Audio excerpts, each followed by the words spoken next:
আপনারা যেহেতু শুরু থেকে ছিলেন, আপনারা সব দেখতে পাচ্ছেন কয়টা অ্যাম্বুলেন্স আসছে, কয়টা লাশ নিয়ে যাওয়া হচ্ছে, আপনাদের সামনে কতগুলো লাশ নিয়ে যাওয়া হয়েছে। আপনারা কিভাবে বলেন 15-20 জন মারা গেছে, যেখানে 40% যাদের বাচ্চাদেরকে বুঝতেছে তারা কি মনে করতেছে তারা কি বেঁচে আছে না মারা গেছে, সেটা কথা এটা কিন্তু নিহতের সংখ্যাটা প্রকাশ করা হচ্ছে না। এটা কেন হচ্ছে? 40 জন মারা গেছে কিভাবে বলেন?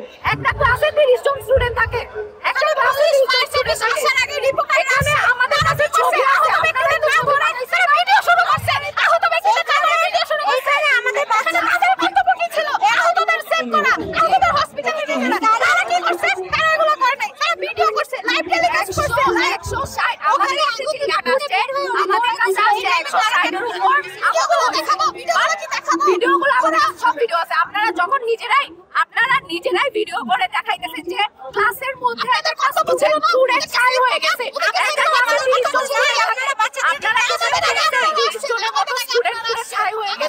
আপনারা কিভাবে বলেন যে 20 জন মারা গেছে? 40 জন আপনারা জানেন না, আপনারা 19 মধ্যে গেছে। আপনারা কিভাবে 19 মধ্যে যান? মানুষকে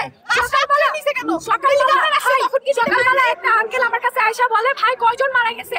খবরে দেখাইতেছে যে 19 জন মারা গেছে। এখন বলবেন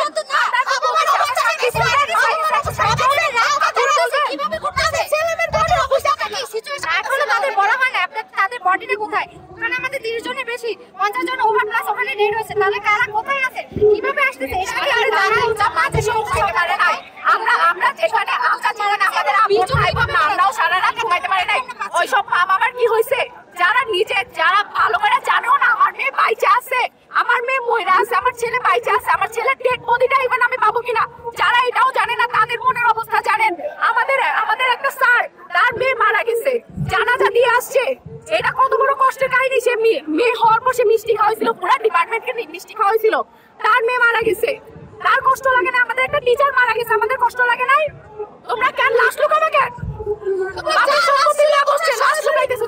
দুপুরে বের করতে, তোমরা রাতে আটকে রাখছো।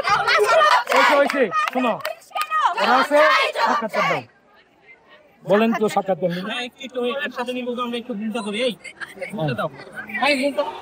দর্শক, ভুয়া স্লোগানে মুখরিত মাইলস্টোন স্কুল অ্যান্ড কলেজের সবশেষ অবস্থানটি আপনাদেরকে দেখাচ্ছিলাম। অর্থাৎ শিক্ষার্থীরা যে আন্দোলন শুরু করেছে, সেই আন্দোলন কিন্তু আমরা এই মুহূর্তে মাইলস্টোন স্কুল অ্যান্ড কলেজে রয়েছি এবং শিক্ষার্থীরা যেটি বলছে যে তাদের 6 দফা দাবি রয়েছে। বিশেষ করে লাশের সংখ্যাটি নিয়ে তারা যেটি বলছেন যে লাশের সংখ্যাটি জনসম্মুখে আনতে হবে, অর্থাৎ কতজন নিহত হয়েছে সেটি সামনে আনতে হবে।